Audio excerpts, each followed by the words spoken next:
Hi and welcome to the Arsenal Circle, here to talk to you today about my 26-man England squad, my starting 11, tactics, and just England stuff in general. The way I'm doing this video is, if you just imagine Gareth Southgate, he gets sacked tomorrow morning, I'm in charge. This is what I'm doing for the World Cup, because the World Cup's coming up, Southgate's not doing a great job. How are we going to turn things around? Well, the England Circle is now here to sort things out. So, yeah, let's get straight into it and start off with the goalkeepers that I would take to the World Cup. So the three goalkeepers that I would take to the World Cup are Nick Pope, Aaron Ramsdale, and Jordan Pickford. Now, I am going to talk about these guys a little bit and why I have chosen these three. I think Pickford is the obvious one. He has been the England keeper for a while now. He knows what he's doing. He's a great keeper. So, of course, we have to take him. Some issues with his handling skills, but he is always performing for England and always keeping our defenders in check. So, he is a great keeper. Aaron Ramsdale is another obvious one for me. I think he has to go after the season he had last season. Even if he's not the second choice, he's at least the third choice keeper, right? Because this guy has phenomenal distribution. He's really good reflexes. He does make the occasional mistake, but we're yet to see him do it in a proper game for England. We only saw him in a 10-0 against San Marino, really. So we do need to see what it's like with the pressure of playing for England, whether that makes him worse or maybe even better for some. However, I think Aaron Ramsdale, he has to go to the World Cup for me. And lastly, we have Nick Pope. Now, this was a difficult one between Pope and Henderson, because both keepers are having a really good season, and usually we take Henderson. But I think Pope has just upped his game this season, and he deserves that call-up, man. He's also something different. He's a 6'6" keeper. This guy's really tall, and he's a real shot stopper. We did see, however, against Italy, his distribution is not the best. So, that is what it is, I guess. But I mean, we shouldn't have to worry about Nick Pope too much. He would be my third choice there. We would have Pickford and Ramsdale ahead of him, and this is all hoping that Pickford isn't still injured. I don't think he will be, but yeah, let's move on to the defenders. Okay, so moving on to the defenders. Now, I have elected to go for 8 defenders, and I think this was the toughest department because it was really difficult to balance the squad. See, I've only got 3 centre halves that I've selected, but you'll understand as I explain how I want to go through this. So I'll go in order from left to right and just explain my choices. Now, Trent Alexander-Arnold, despite not having a great season so far, he is still one of England's best fullbacks, right? This guy's not bad. He's still a great player, and, worst comes to worst, we can even utilise him in the midfield, right? This guy is a versatile player. He's a really good player. He's good at attacking. He's going to get you those assists, and he'll work really good on the right.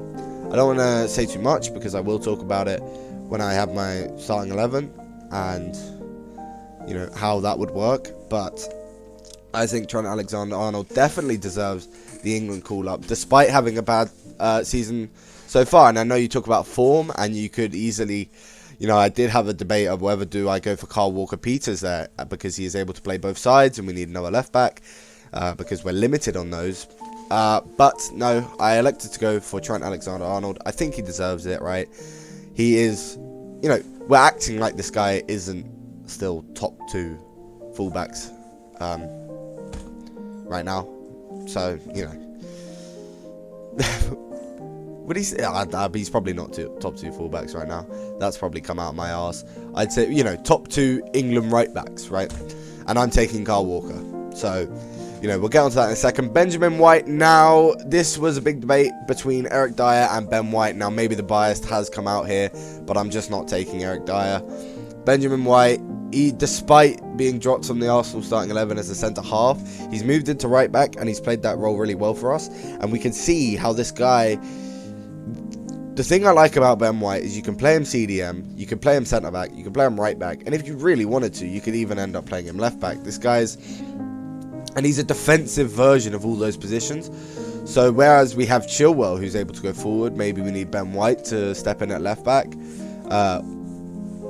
You know, I know it wouldn't be a comfortable thing for him to do, but I think he'd be able to do it. Now, I don't think Ben White would get many minutes at the World Cup. I'm not suggesting that, but he's a good player to have there, and I think he has the quality to be called up, and I think it's harsh not to call him up, but I do understand the decision sometimes. We'll move on to Kyle Walker now. This guy, he's one of the longest serving England players right now. And he's a great right back for us, but the main reason I brought him in is because he is also able to play centre back, and I don't want Harry Maguire there. So we would be able to move Walker into a right centre back position if we decide to go to a 5 back. You know, we need to defend. We bring in Walker. We have 3 at the back. You know, I won't spoil too much, but Walker is there to be a versatile player, and he's there to... You know, what you'll see that I do a lot is I've chosen a lot of players that can play in multiple positions, because that's what I like. I like it when you have players that can do that, and I think having Kyle Walker at the World Cup isn't necessary. He's such a good player still. He's so quick, and he's a good defender. He's physical. He's able to go forward. He could just do it all really, and he definitely deserves this England call up for me. Now, moving on to Chilwell, I think this is a no-brainer, right? This guy, I think, has just got back from injury, right, for Chelsea. He's getting back into their 11. He definitely deserves the call-up because he is England's best left-back right now. Luke Shaw has no chance of getting minutes. Malasia's come in and getting more minutes than Luke Shaw. So, yeah, I would bring Chilwell to the World Cup. I don't think there's any debate over this. He's able to go forward. He's able to defend, you know, track back. And... if we need him for a 5 back, he's always there. Same thing can be said for Reece James. Now, this guy is probably the best right back in England right now. Just because of the fact that he can do it all. This guy can defend better than Trent. Maybe not attack better than Trent, but he's almost on that same level of offensive prowess, right? This guy, Reece James, is a really, really good right wing back. And he can do it at right back. He can do it at right centre back. He is so good at doing it. And it pains me to say it as an Arsenal fan, of course. I don't like seeing Reece James having that much success. But he definitely deserves the call-up, man. And I think if you argue with that, you are a lunatic, right? You're just wrong. Moving on to Fikayo Tomori, who has taken Kier's role in the Milan squad and just sat on it, and this guy is now balling out in the Serie A, one of the best centre-halves in the Serie A, got a deserved upgrade on FIFA, getting recognised finally around the world, and he deserves to start for England in my opinion, because he is so good at what he does. He's a really good centre-half, solid, tall, physical, and able to play the ball, which is what I like about him a lot. Yeah, not much more to say about Tomori. He's just a centre back. He's just a really good centre back, and he's one of England's best right now. And I don't think you can argue with that. Again, do I bring in Maguire? Do I not? It's a difficult one because Maguire always performs for England. Now, I did, to be honest, right? Even if I was going to bring Maguire in, it would probably be over Kyle Walker if it was anyone. But I think you have to have Walker, and I think you definitely have to have Fikayo Tomori. Moving on to Kieran Trippier. Now, no, I have not brought him in as a right back, because then I would have brought up 4 right backs, and I look like a mug. Trippier is there to be another left back. I think I'd start Chilwell ahead of him, but, you know, Trippier can come in and, you know, we sub him on, he can take a free kick or something. Yeah, so the role of Trippier is not to come in as a right back. Obviously, he can do that. He can also play on the left, which is nice. That's why I brought him in, because I think, you know, Trippier is one of the best right backs in England, alongside, you know, these 3 others. he is the 4th best, but he's also one of the best left backs in England if you were to switch him over to the left. Like, I really can't name many left backs that are English that would do a better job than Trippier. I don't think I can name any, because that's why I've called up Trippier. So yeah, again, Kyle Walker-Peters could have got this slot. I like him a lot, and Mitchell could have got it, but I have elected to go for Kieran Trippier. Moving on to John Stones. He is the final player that I have selected. These aren't in order, by the way, but he's the final player that I would be calling up as a defender for England. And I don't think there's any arguments here. He is probably England's best centre-half, and most consistent. Just a solid defender is what you need. He's more of a no-nonsense than a ball-playing centre-back, but he can if you need him to. And yeah, no problems there. I don't think anyone's arguing with John Stones.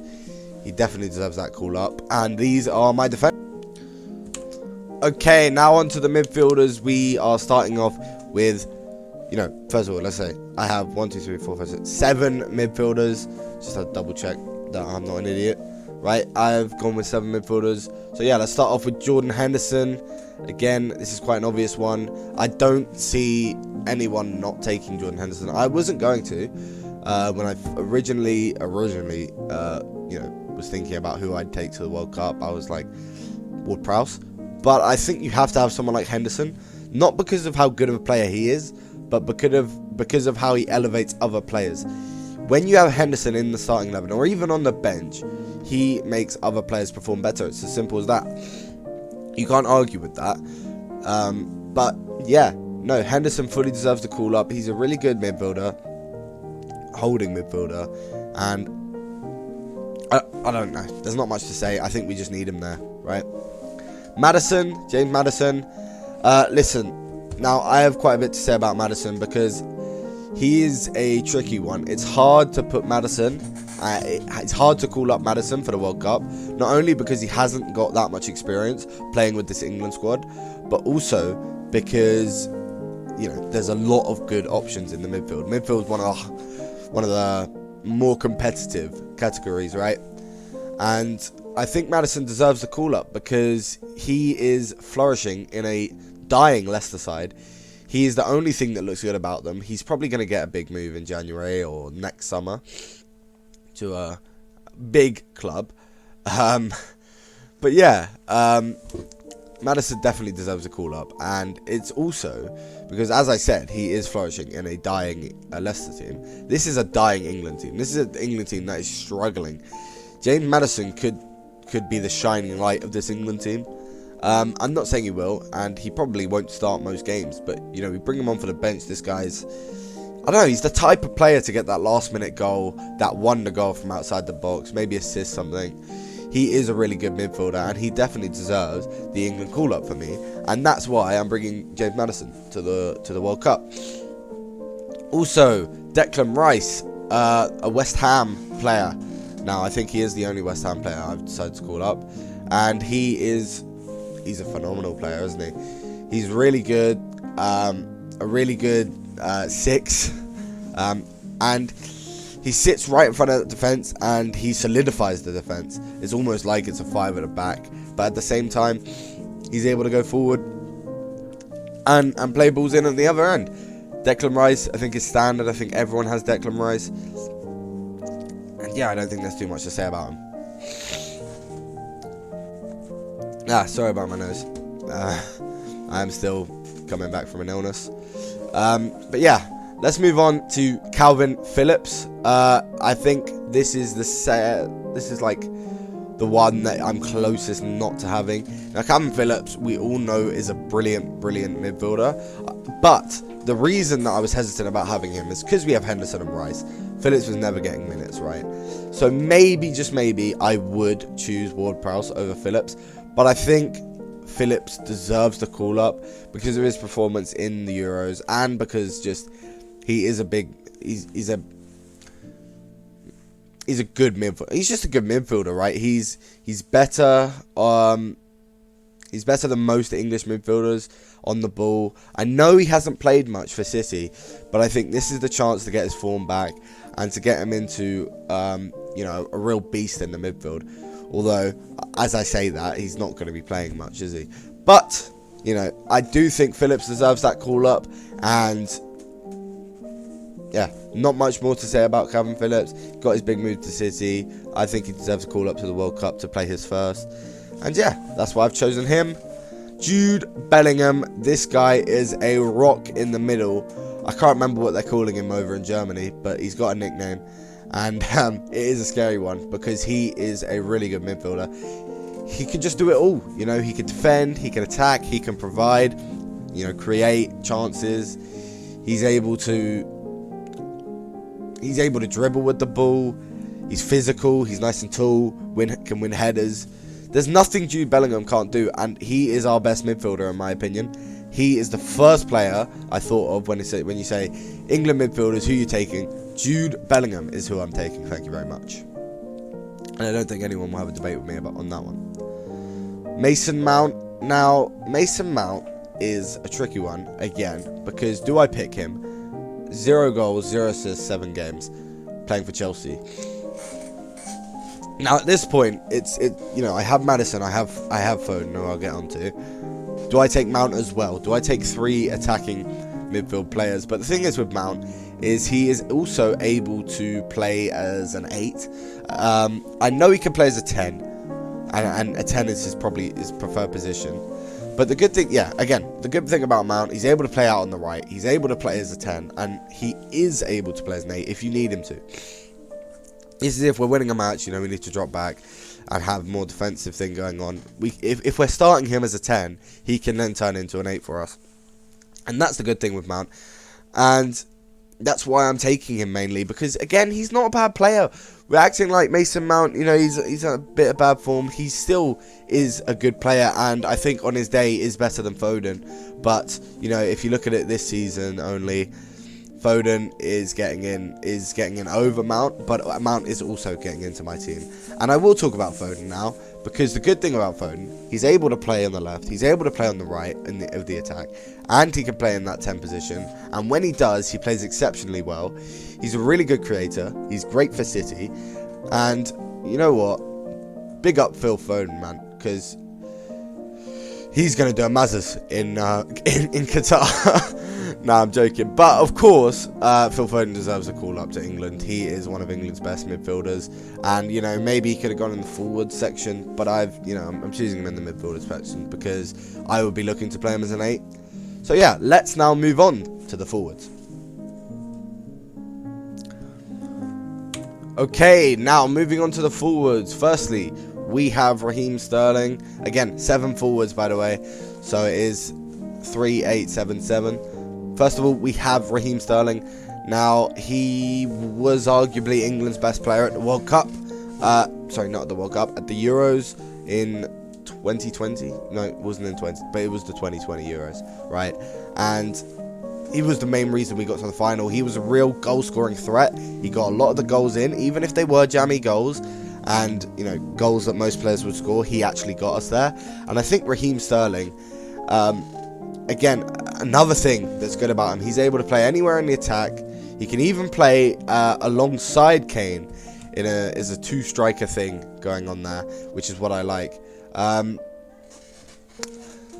yeah, he would just provide a different option. He provides a different option going forward with his T-Rex arms.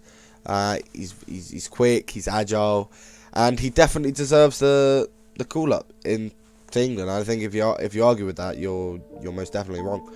Right, Raheem Sterling is a beast. He's a really good attacker, and he's Chelsea's best player this season. And if you're going to take Mount, you're going to take Sterling. Of course, you're going to take Sterling. Moving on to Ivan Toney. Either way, this guy deserves the call up. He is England's 3rd best striker, and I have elected to go for 3 strikers. And right now, Ivan Toney, he's flourishing in the Prem. He's playing really well. Getting a lot of goals for Brentford, and he just deserves the call-up, man. Let him play in this World Cup. He won't get many minutes, but he deserves to get a chance to train with the team, because you have to look at it in the future as well. He will be playing probably for us in the next Euros, and there's going to be a time when there's no Harry Kane, and it's going to be between players like Abraham and Toney to fill that spot, and you need Toney there to train with the team to get the experience and know what it's like. right? So, yeah, Tony's there, and Tony deserves his spot. Rashford. Now, Rashford is difficult. Yeah, Rashford is a difficult one because he is he's a good footballer, but he has his off moments, right? Rashford is great at what he does, and he's been playing striker for Man City, but I would be bringing him here. I would be bringing him here as another winger, right? We got 5 wingers, but yeah, I have just noticed I have not put someone on the slide. I will get to that, but yes, we have 5 wingers. We have Rashford as one of them, and he's also able to go up front if you want him to. He's getting into some form now. I think you have to bring him in. He was there in the Euros and he played really well in the Euros, so he deserves that call up. This is the player I forgot, Jadon Sancho. I completely forgot I called him up. So yes, I do have 8 attackers, which is a lot, and I know it's a lot, but we do need to start playing some more attacking football in England. So I am going to talk about Jadon Sancho. I am aware that I have forgot to put him here, and I am sorry about that. But yes, Jadon Sancho definitely deserves his call up. Again, anywhere across the front 3, you can play Jadon Sancho. And I know he hasn't been on his best form, but he's getting into some form now, and I think he really deserves it. He adds a lot to Man United. You can see, even though he hasn't been on best form last season, he was consistently getting into the starting 11. And that's for a reason, They weren't just playing him because they had no one else. They have other options. But yes, Sancho deserves the call up, and I think Anthony is going to have a hard time taking game time from Sancho because of this, right? And yeah, let's just move on. I am again sorry I didn't put him on the slide, but yes, let's move on to Tammy Abraham, playing for AS Roma, won them the Conference League last season, of course, and Tammy Abraham was integral to that. I don't watch, a lot of Serie A, right? So I don't know, everything about Tammy Abraham, but this guy is really tall. He's going to win your headers, so he's physical. He's a what's the word I'm looking for? Deadly striker, I guess. Lethal, that's the one. He's a lethal striker in the box, similar to the next man alongside him, and he is a young striker. Again, he's going to be taking the place of Harry Kane. You have to bring him along, and he's going to be some depth to that striker position. If Harry Kane's not there for a match, I'm not going to be shaking thinking, oh, who have we got? We have Tammy Abraham. This guy's an excellent striker, and he definitely deserves that spot. And then we're going to move on to Harry Kane now, England's top ever goal scorer. Do I need to say much more about Harry Kane? Because yeah, he's our top goal scorer. He is England's best striker, unfortunately. And, he is one of our best players as well. Just because he's the best striker doesn't mean he's not our best player. He is one of our best players, maybe our best player. And he scores a lot of goals. Again, he's lethal in the box, like Tammy Abraham. Very similar striker to Tammy Abraham. But yeah, Kane will be able to win balls at his feet. Be able to get him behind, be able to do everything you want him to do with whatever system. Kane will be able to adapt. But yeah, I don't think there's any arguments there. I don't need to talk too much more about Harry Kane. That's why I'm bringing him. Moving on to Jack Grealish. Now this one was, I was very close not to bringing him in because of obvious reasons, because of form. But he is seeming to get some form now in the City squad, and maybe we'll be getting some more minutes. And I think he deserves it, man. Again, we forget Jack Grealish in England is always looking like a threat. And no, he may not get all the minutes in the world, but he's a good player to have on the bench and to bring on. He brings something different to the attack because, the energy, just he's got some flair, some aura about him that he feels like a different player. Than a normal winger when he's on the pitch. He's able to cut inside, obviously, and can go all the way, and cross it in. He's just an all-round decent winger, and I think you have to bring him. Alongside the final forward that I am bringing in, Bukayo Saka. Yeah, man, he won England's Player of the Year last year, and that just made me really happy. But obviously, you have to take someone who's winning England's Player of the Year. Did really well in the Euros, and was one of the main reasons we actually made it to the final. So he completely deserves this call up, man. He's been playing out of his skin for the last 3 seasons for Arsenal, and I am aware that his form has not been the greatest so far this season, but he seems to be picking up, and you know, he works perfectly in the system I'm going to present towards you. And Saka, just, if you argue against Saka being in the squad, you are a donut. It's the same for a lot of players. Similar to people like Kane and Sterling, I think Saka's a must in the England 26-man squad. And he solidifies his place there.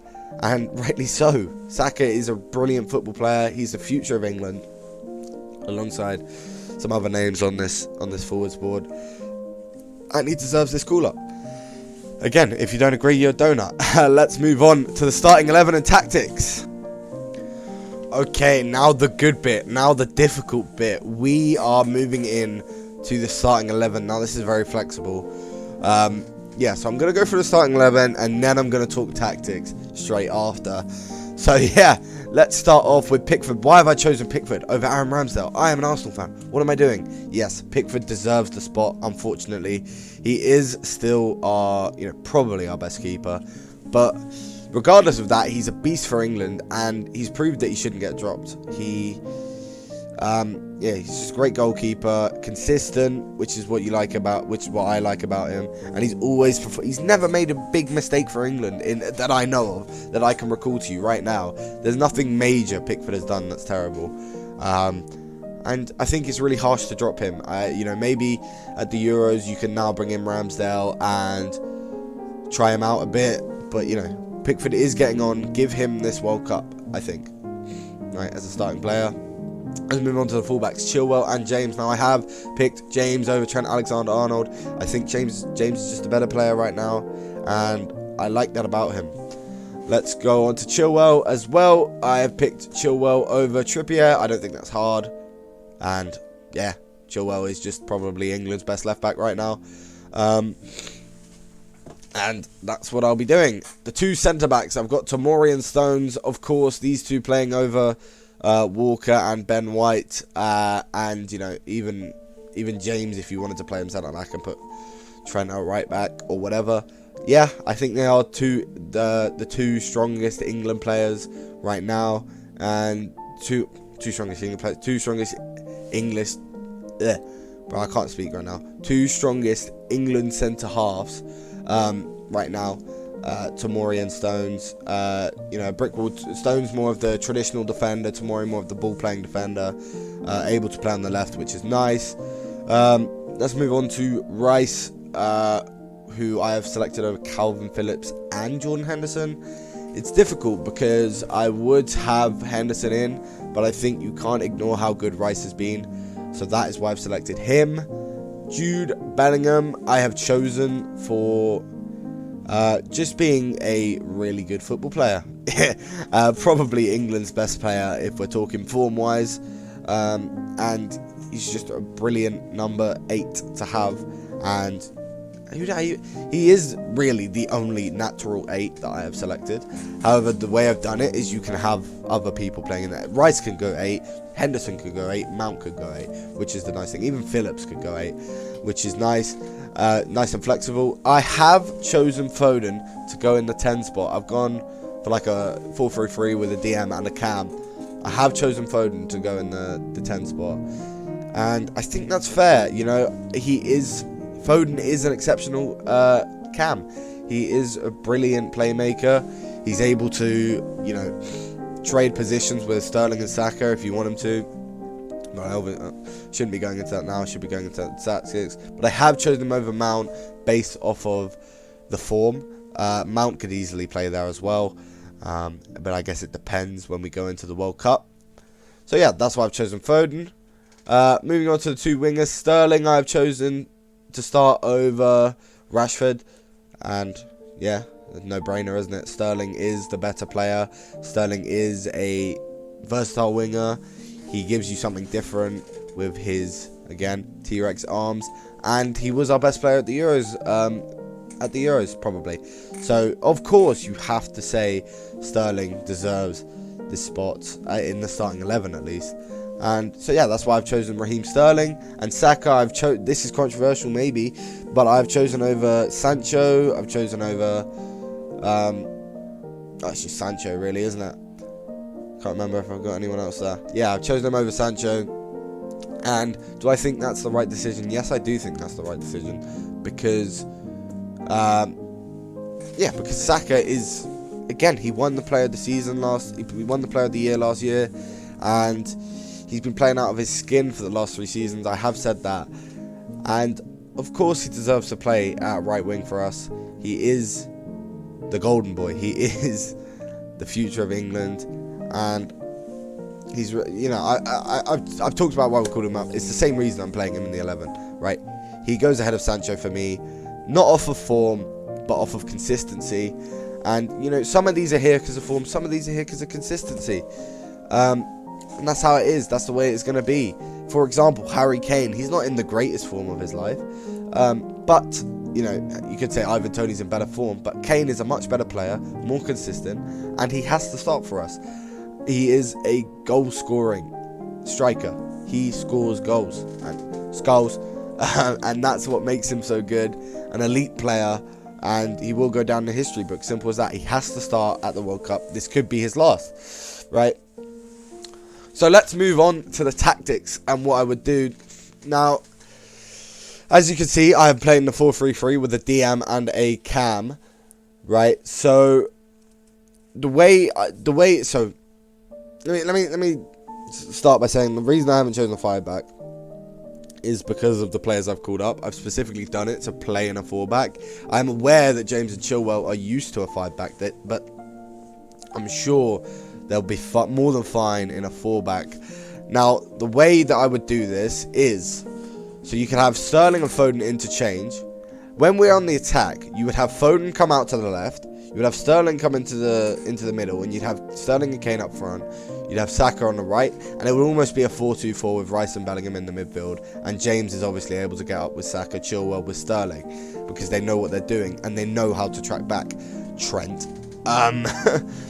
Yeah, and then when we move to the defense, it's quite simple. Rice drops into a 5-back, and you got Bellingham in like a DM, and Foden's just sitting in front of him. And obviously Saka's able to track back with James. So the other thing we can do is we can have James move into it, and you have a 3-back, and you have Saka at right back. It's a really fluid system, which I have elected to go for. I am an Arsenal fan, and I think Mikel Arteta would absolutely do a great job for the England national team, because these sorts of players are perfect for it, right? So yeah, we can have Saka come back on defence, so that's the other thing we can do. And then if in that scenario you still have Bellingham and Rice kind of being CDMs with Foden at cam, and Sterling and Saka as like a left mid and right mid, if you will. Well, actually no, Chilwell and Saka, sorry, and then Sterling and Kane up front. So yeah, that is what I do as like our first 45 minutes. Now, when it gets tricky is when we start to bring on substitutes. Right, for example, if we get into a scenario where we brought on, I don't know, let's say we brought on Kyle Walker for James or something, or even for Chilwell, and then we brought in, let's say for James. Let's do for James. Then we can have another system. It's another way where we can have Saka come back and we can have a 5-back. This is why I've selected the players I've selected. Again, if we wanted to bring on Ben White for James, he can play that right back. He can play the centre back. I've got people that can go into different positions. Again, you can have Sterling and Foden interchanging. You can have Sterling at the cam role. You can also bring in.